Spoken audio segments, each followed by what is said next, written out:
नहीं हुए ना। अच्छा चलें, स्टीयरिंग कमेटी आज कोई ना कोई काम जरूर कर लेते हैं।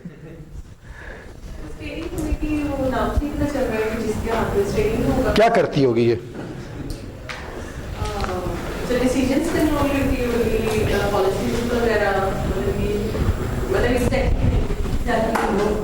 मेकिंग या कोई कुछ हो रहा है तो उस चीज को हम जो प्रोजेक्ट जी जी जी आप बता दें सेंटर से। जो कमेटी ने डिसाइड किया है विद प्रोजेक्ट किया है ओवर तो नहीं गए और वो ऑर्गेनाइजेशन की बेनिफिट के अंदर ही है।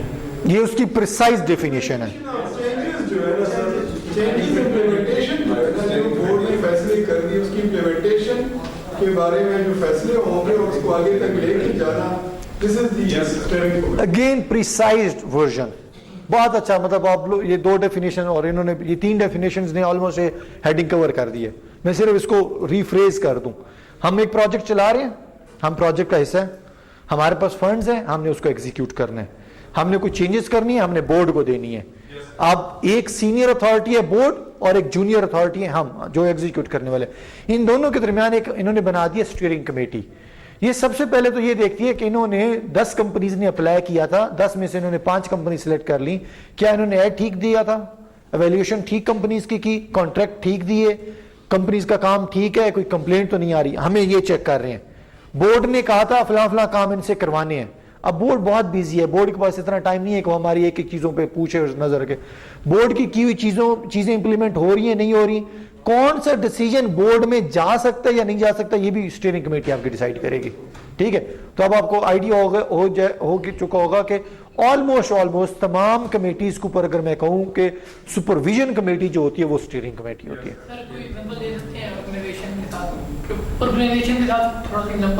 फॉर एग्जाम्पल अब हमारे अपने प्रोजेक्ट के लिए एक एवेल्यूएशन कमेटी है। जिन कंपनीज ने जब अप्लाई करना होता है ना, उन कंपनीज के जो प्रपोजल होते हैं उसको एवेल्यूएट करती है कमेटी। फिर उसके बाद एक प्रोक्योरमेंट कमेटी है। प्रोक्योरमेंट कमेटी डिसाइड करती है कि मैंने आप सब लोगों ने कहा जी हम ये ट्रेनिंग 50-50 रुपए पे फॉर एग्जाम्पल करवा सकते हैं, तो आपको मैंने आपके प्रपोजल के अकॉर्डिंगली और अपने बजट को सामने रखते हुए एक प्रोक्योरमेंट का ऑर्डर दे दिया कि हाँ ठीक है आप लोग काम कर रहे हैं। इसी तरह एक फाइनेंस कमेटी, डिफरेंट कमेटीज अपना अपना काम कर रही हैं। ये तमाम कमेटीज काम ठीक कर भी रही है कि नहीं कर रही, इनका काम कौन चेक करेगा? स्टीयरिंग कमेटी करेगी, बोर्ड नहीं चेक करेगा, बोर्ड के पास इतना टाइम नहीं है। सर जैसे एमडी का चेयरमैन जो है ना वो अकेला हर चीज को उस तरीके से मॉनिटर नहीं कर सकता, मतलब जो आपने इनपुट ले ली है आउटपुट ले लिया वो नहीं, तो उसने एक कमेटी है जो उसका एक बिल्कुल ऐसी है, राइट हैंड है उसके, वो उसको बताएगी कि सर ये जो आपने ये टेक्निकल कमेटी थी, प्रोक्योरमेंट थी, लॉ ने जो काम किए हैं वो उसमें फ्लॉज है। एक्सीलेंट। उन्होंने तो लीगली तो कवर कर लिया, लेकिन हमारी इंस्टीट्यूशन के हिसाब से ये फ्लॉज है, तो आप इनको जो है वो इंस्ट्रक्ट करेंगे, इसको रीएड्रेस करेंगे। एक्सीलेंट, बिल्कुल ऐसी है। मैं नहीं की बात को रिफ्रेज करूंगा कि एक डिपार्टमेंट है उसका एमडी है हमारे प्रोजेक्ट के, हमारे डिपार्टमेंट के अंदर फॉर एग्जांपल इस वक्त 10 प्रोजेक्ट चल रहे हैं। पॉसिबल नहीं है एमडी के लिए हर एक प्रोजेक्ट की प्रोग्रेस लेना और मॉनिटर करना। उसने हर प्रोजेक्ट की एक स्टीयरिंग कमेटी बना दी है। स्टीयरिंग कमेटी क्या करती है, उसको क्विकली रिपोर्ट्स देती रहती है कि तुम ठीक चल रहे हो या गलत चल रहे हो। एक बात, दूसरी बात ये कि एक जनरल क्वेश्चन है, फॉर एग्जांपल स्टीयरिंग कमेटी ने देखा ये मार्क्स के बगैर डिडक्शन नहीं होगी इसमें, जनरली स्टीयरिंग कमेटी ने देखा कि ये बंदा काम बिल्कुल भी नहीं कर रहा और इसको फायर कर दो, स्टीयरिंग कमेटी इसको डायरेक्ट फायर कर सकती है कि नहीं है? क्यों? वो रिपोर्ट के ऊपर दे देगी। क्लियर है ना जी? स्टीयरिंग कमेटी का काम है स्टेयर करना, दैट्स ऑल। वो उस कंसर्न्ड अपने एमडी को या जो भी उसके हायरार्की में आती है कमेटी, उनको बताएगी यार ये बंदा हमारे मुताबिक तो ठीक नहीं है। वो फर्दर कमेटी पर डिसाइड करेगी कि अच्छा इसको हायर करना है, चेंज करना है, क्या करना है। अच्छा जी दें, क्या नाम है जी? आपकी सिफारिश आ गई जी। हाँ मोहम्मद दाऊद जी please.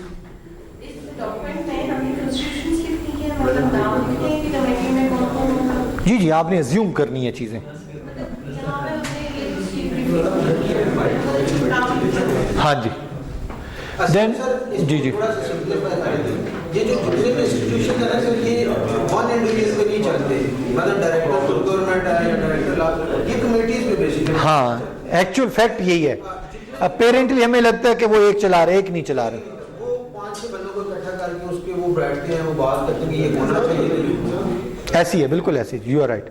So next thing is project team directory है हमारे इस प्रोजेक्ट अपना टीम इसका हिस्सा है। ये जितने हम लोगों ने डिस्कस किए थे ना लोग, उन लोगों के नाम है, फोन नंबर है, कॉन्टैक्ट डिटेल्स हैं, ईमेल्स हैं। अगेन ये मैटर करता है आपके ऑर्गेनाइजेशन टू ऑर्गेनाइज। जी इसी तरह जब हम अगर अपने प्रोजेक्ट का या साइंटिफिक के तौर पे भी हम ये बनाते हैं कंट्रोल बोर्ड या फिर स्टेट, तो इसमें वो नहीं हमें बताना चाहिए कि मतलब डेजिग्नेशन वाइज होते हैं ना, वो रोल के मुताबिक जैसे अभी जिस सिस्टम डिजाइन किया हुआ है वो हम किन लोगों को डालें। ये तो आपकी प्रैक्टिस है जनरली, आप हाँ उसमें आप लिख लीजिएगा। फॉर एग्जाम्पल स्टीयरिंग कमेटी में जो है ना वो सीनियर लेवल के होते हैं। स्टीयरिंग कमेटी में आपका मैनेजिंग डायरेक्टर हो सकता है, स्टीयरिंग कमेटी में आपके सेक्रेटरीज हो सकते हैं, मेंबर बोर्ड्स हो सकते हैं। इस तरह आप एक कोई नाम अज्यूम करके हर एक हेडिंग को पूरा करेंगे।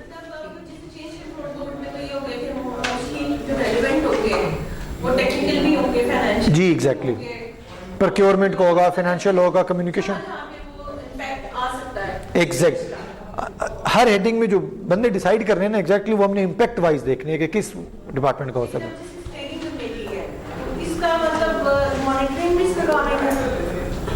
स्टीयरिंग कमेटी का डेफिनेटली मॉनिटरिंग इसका काम है, रिकमेंडेशन देगी, डिसीजन किसी और का काम होगा। मतलब अब अगर हम ये बात करेंगे चेंज आ रही है, मतलब चेंज हमने करनी है, तो पहले ये स्टीयरिंग कमेटी डिसाइड करेगी कि कौन सी चेंज को जो है अपने बोर्ड तक आगे भिजवाना। एक्सीलेंट, ट्रू, ऐसी है, वो डिसाइड करेगी। इवन बोर्ड में भी जो इश्यूज जाने हैं, वो कोई भी बोर्ड है हमारा, वो डिसीजन बोर्ड हो सकता है, चेंज बोर्ड हो सकता है या जर्नल बोर्ड हो सकता है, उसमें भी स्टीयरिंग कमेटी ने प्रैक्टिकली ये होता है कि स्टीयरिंग कमेटी के पास एजेंडा ले जाया जाता है और स्टीयरिंग कमेटी कहती है ठीक है जी यहाँ तक तो मेरे पर जलते हैं, ये मैं नहीं आपको फैसला दे सकता, ये बोर्ड में ले जाएं, यहाँ तक मेरे पास अथॉरिटी है, मैं अपना फैसला।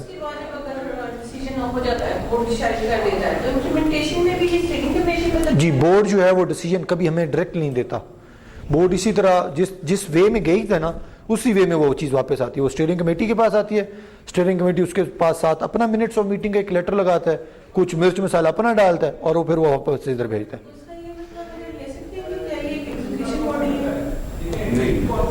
नहीं, एग्जीक्यूशन बॉडी तो नहीं है, एग्जीक्यूशन तो एक्चुअली हम है ना।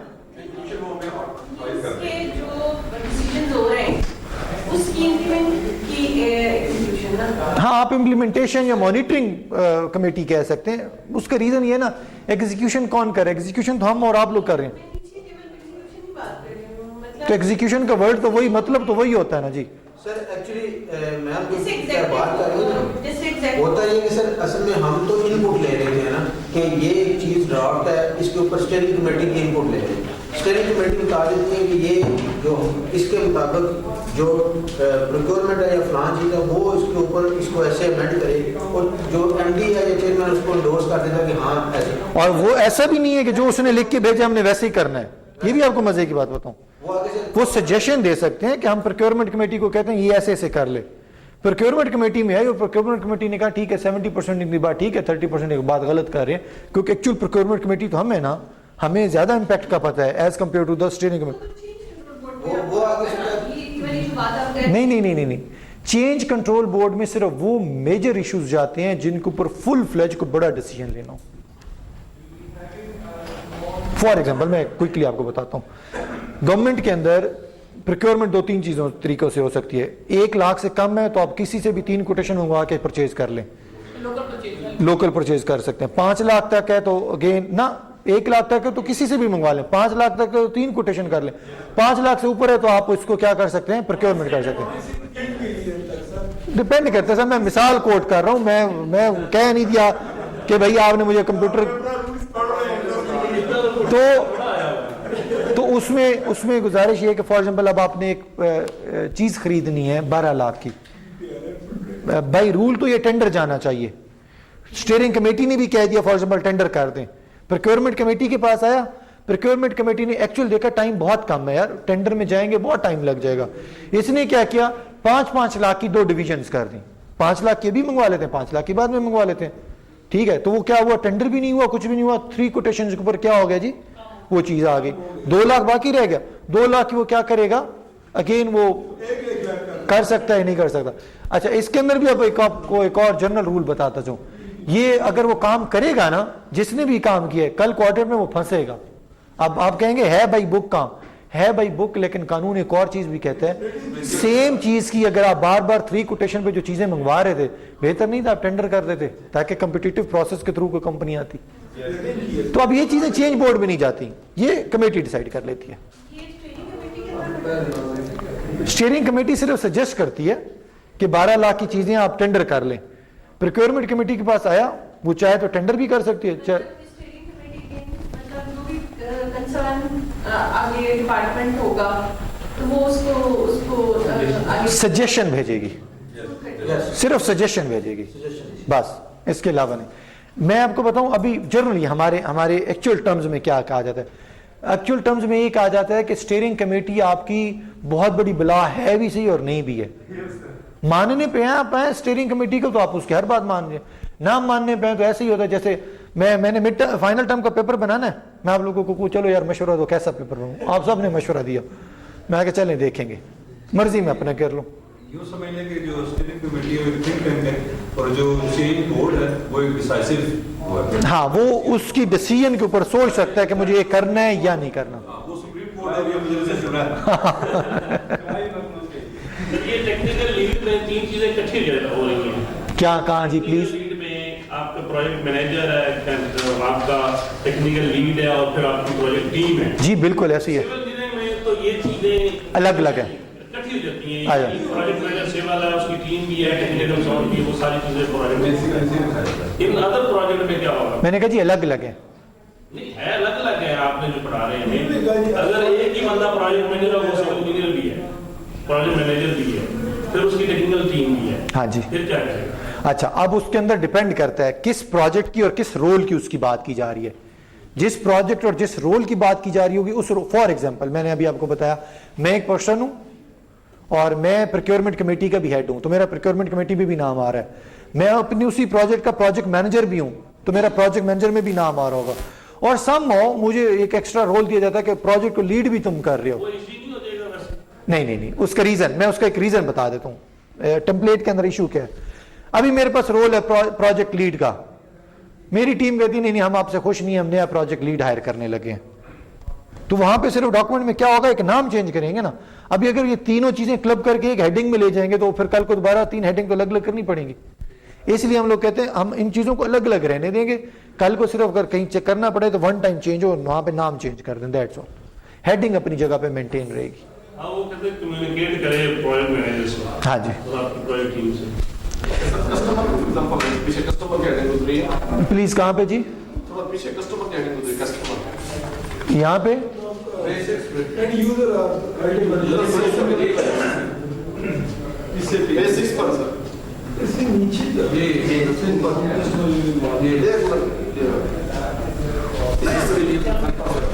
मैं आपको अगेन आपको एक स्टडी शेयर करता हूँ।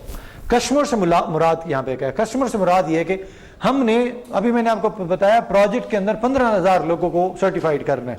अब 15,000 लोगों का मतलब क्या है? क्या इस्लामाबाद से 15,000 लोग पकड़े तो सब लोग इंटरेस्टेड होंगे कि हाँ यार मुझे मुफ्त में वो एक सर्टिफिकेशन तकरीबन तो कोई 2.5-3 लाख रुपए की है, तो हर बंदा कहेगा मुझे करवा दे सर्टिफिकेशन। अब कस्टमर से मुराद ये यहाँ पे है, मैं इसमें अगर अपने सेग्रीगेट करूँ प्रोजेक्ट में अगर ना समझ लगी तो फिर हम इस पे भी आ जाएंगे।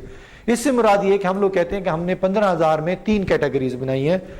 एक ICT ग्रेजुएट से ऐसे तमाम वो लोग जो ग्रेजुएट हैं लेकिन हैं कंप्यूटर साइंसेज में ग्रेजुएट, मतलब कोई भी कंप्यूटर रिलेटेड डिसिप्लिन में ग्रेजुएट हैं। दूसरी कैटेगरी हमारे पास IT प्रोफेशनल, मतलब जो प्राइवेट सेक्टर में IT की जॉब कर रहे हैं। चौथा है पब्लिक सेक्टर जो गवर्नमेंट की जॉब कर रहे हैं। फिर आगे इनकी सेग्रीगेशन है, 50% 15,000 में से 50% होंगे स्टूडेंट्स, 30% होंगे IT प्रोफेशनल और 20% होंगे पब्लिक सेक्टर के।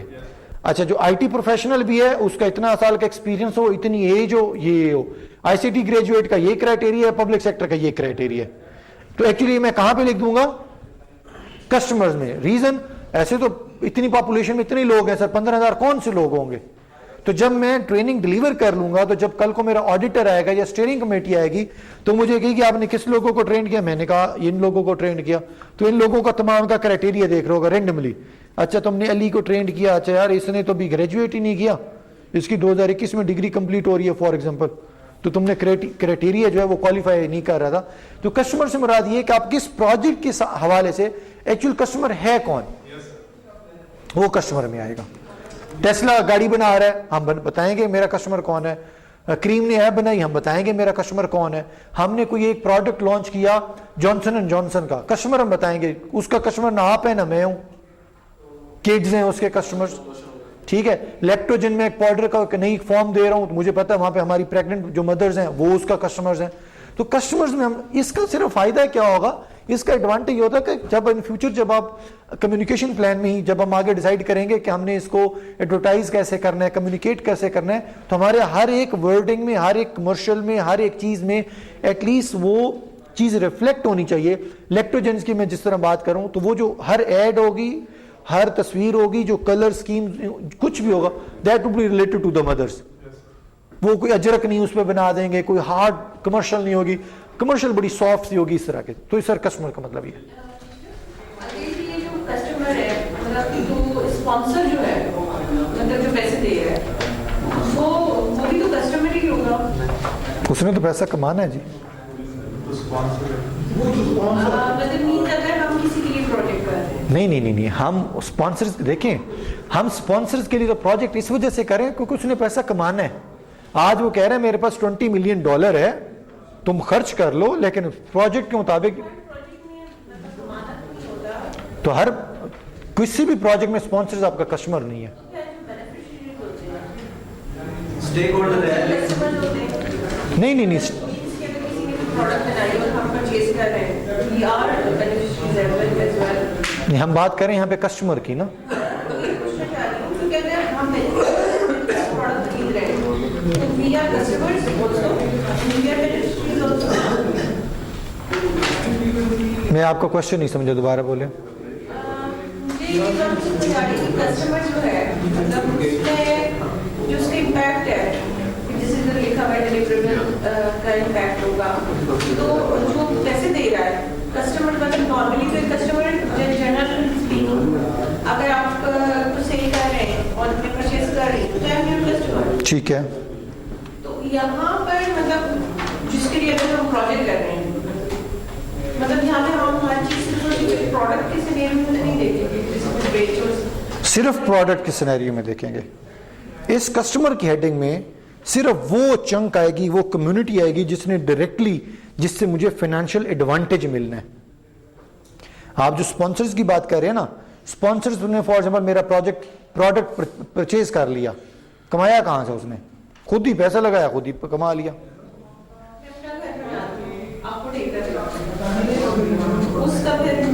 आप मेरे कस्टमर नहीं है ना, मेरा कस्टमर वो है, आप मुझे कहेंगे इस तरीके से घर बना के दें कि घर मेरा आगा, तो आप मेरे लिए तो फिर भी स्पॉन्सर्स हैं ना जी। आप मेरे लिए कस्टमर क्यों नहीं है उस वक्त? मैं बताता हूं, मैं इस पे कोई अथॉरिटी नहीं रखता कि मैं आपको ये बताऊं मैं तो इतने का घर तो मैं बेचूंगा नहीं। कस्टमर वो जिसने घर लेना है बाद में। क्या तो आप सर आप ऐसे घर बना के 5 माह कर लेंगे तो फेल करने हैं, तो मुझे नहीं पता तो वो वो सिनेरियो में फिर कस्टमर कोई भी नहीं है। अगर उसको अपने आगे सेल ही नहीं होना तो उसकी तो आगे को उसमें कस्टमर वाला कॉन्सेप्ट ही खत्म जी। और हर प्रोजेक्ट का कस्टमर होना जरूरी नहीं होता।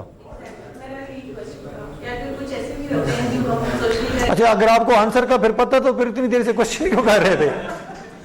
कहती हाँ मैं भी ये एग्जैक्टली यही, मैं भी यही कह रही हूँ। हाँ ऐसी है हर प्रोजेक्ट का, यू आर राइट, हर प्रोजेक्ट का हमारे पास कस्टमर, सर्विसेज प्रोजेक्ट है, रिसर्च प्रोजेक्ट है, उसमें हमारा कस्टमर कोई नहीं होता जी। सर मैडम आज अच्छा प्ले कर रही है। क्लास में एक स्टूडेंट ऐसे होता है जिधर भी हम पढ़ रहे होते हैं तो वो टीचर के देख लेती है। ये देख लेंगे आप। मैडम आज अच्छा प्ले कर रही है। ये अगर आप गौर से सोचे ना तो ये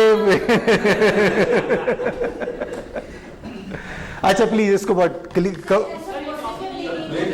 बस ये खत्म करके आपको फ्री करने लगा जी। हाँ जी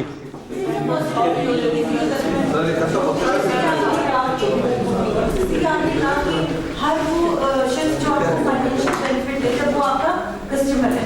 सो व्हेरेवर डिपार्टमेंट इट इज हैं या आप फॉर एग्जांपल आप इन्होंने कहा कि मैं घर बनवाना चाह रही हूँ आपसे, she is your customer because you are giving the product to her. वो मेरी स्पॉन्सर्स हैं। प्रोजेक्ट मैं थोड़ा सा इसमें रिपीट करता चलूँ। प्रोजेक्ट मैनेजर के पर्सपेक्टिव से कभी आपने ये नहीं सोचना है मेरा कस्टमर है। मेथोडोलॉजी यहाँ पे चेंज है ना।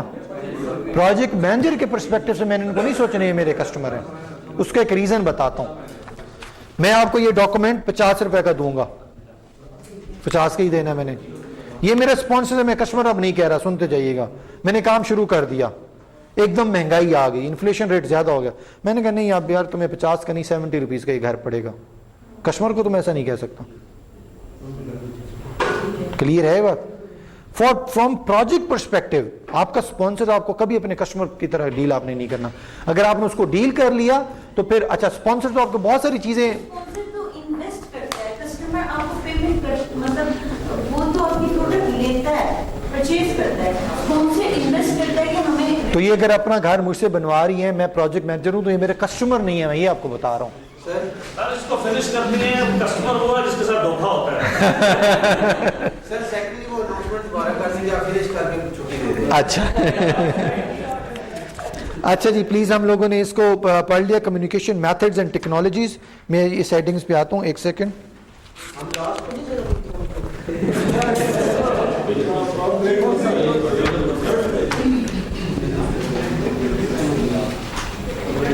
ये कर लिया सर, ये तो कर लिया। क्या कर लिया?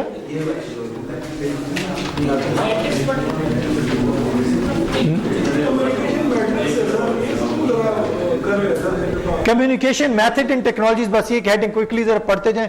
कम्युनिकेशन मेथड्स एंड टेक्नोलॉजीज के अंदर हम लोग बताते होते हैं कि हम लोग किस किस मेथड के थ्रू कैसे ऐसे कम्युनिकेट करेंगे। ऐसे ही है जैसे हम लोगों ने अपना ये लेक्चर स्टार्ट किया था, सेमेस्टर स्टार्ट किया था, तो हम लोगों ने कहा था हम लोग गूगल क्लासरूम बना लेंगे, आप लोगों ने असाइनमेंट इस तरीके से सबमिट करवानी है, हैंड रिटन फॉर्मेट होगी, फलां फलां फलां फलां, सब चीज़ें मेथड और टेक्नोलॉजी हम लोगों ने डिसाइड किए थे। अब इसके ऊपर इंपॉर्टेंट जो है ना इसके अंदर वो है मैट्रिक्स। ये देखिए स्टैंडिंग मीटिंग होती है, वो मैं ख्याल से आपने वो बात दिल में बिठा ली कि ये डॉक्यूमेंट खत्म हो और छुट्टी करें आप। शुरू में आपने कहा था स्टैंडिंग मीटिंग होती है। एग्जैक्टली, हम सिर्फ इसको ब्रश अप कर लें, हम इसको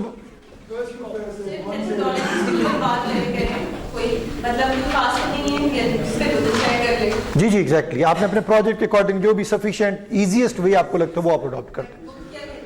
क्या? नहीं नहीं नहीं, बुक तो आपको कहती है, फिर अगर प्रोजेक्ट मैनेजमेंट की ओरिजिनल टेक्निक्स की तरफ आए ना, प्रोजेक्ट मैनेजमेंट की टेक्निक की कहती है कि कोई भी प्रोजेक्ट आप जीरा के अलावा नहीं एग्जीक्यूट करेंगे। जीरा एक सॉफ्टवेयर है हमारा, अब हर बंदा थोड़ी ना अफोर्ड कर सकता है वो जीरा। अगेन जो आपको इजीएस्ट और कंपनसेटिव वे लगते हैं आप वो अडॉप्ट करते हैं।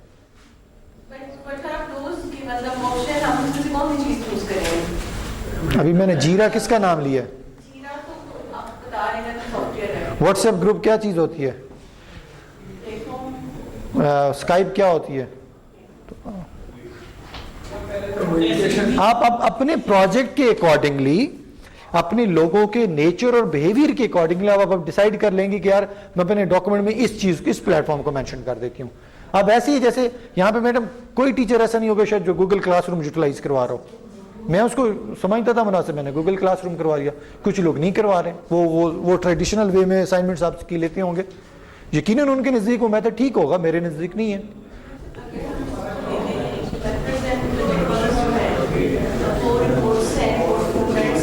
मैडम आप मुझे ये भी नहीं पता आपका प्रोजेक्ट क्या है, तो आप अपने प्रोजेक्ट के अकॉर्डिंगली आपको बेहतर पता होगा ना कि आपकी कम्युनिकेशन टेक्निक आपने क्या यहाँ पे रखनी है। यहाँ पे जितने लोगों के प्रोजेक्ट्स हैं, मुझे प्रोजेक्ट्स का तो नहीं आइडिया ना, तो मैं जेनेरिक आपको प्लेटफॉर्म बता चुका हूँ। गूगल क्लासरूम है, स्काइप है, जीरा है, व्हाट्सएप ग्रुप है, नेटवर्क कॉल है, रेगुलर कॉल है, रेगुलर मैसेजेस हैं, जो मर्जी आप अडॉप्ट कर लें। कोरियर है, पोस्ट है, ईमेल है। सर इसके अलावा ये है कि ऑफिस नोटिंग है, लेटर है, वो a lot of methods। अब ये आपका प्रोजेक्ट जो है ना, ये तो आपको पता होगा ना कि आपने उस प्रोजेक्ट में क्या, कौन सा आपको मेथड सूटेबल है। रिटर्न या वर्बल या इस टाइप नहीं, रिटर्न फॉर्मेट तो नहीं, मतलब जैसे फॉर्मेट्स हैं, फिर मतलब ये पीरियोडिकल रिपोर्ट्स होंगी या जो ये आपने डिसाइड करनी है जी, अपने प्रोजेक्ट के अकॉर्डिंगली। अच्छा जरा प्लीज क्विकली ये टेबल देखते जाएं, वो हम ये यहां पे बता रहे हैं, मैं थोड़ा सा इसको जूम आउट करूं जी।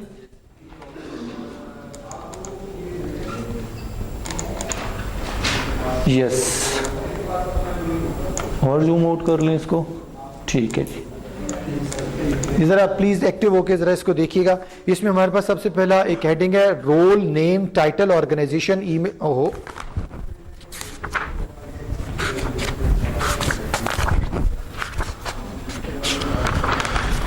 यस, हमारे पास कम्युनिकेशन है।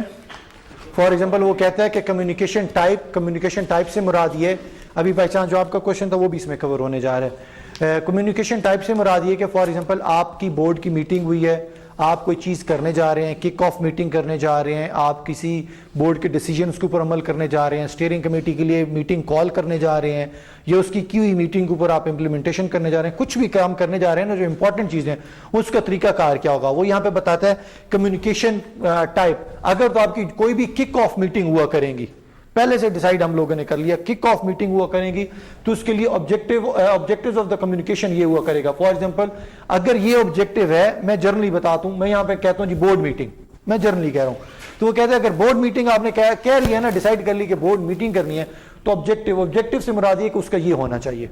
अगर ये आपका ऑब्जेक्टिव है तो आप बोर्ड मीटिंग कॉल कर लें, अदरवाइज ना करें।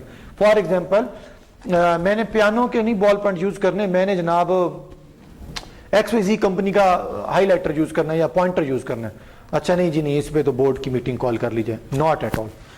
अब ये वाला जो डॉक्यूमेंट है पहले से साइन हो जाएगा तो उसमें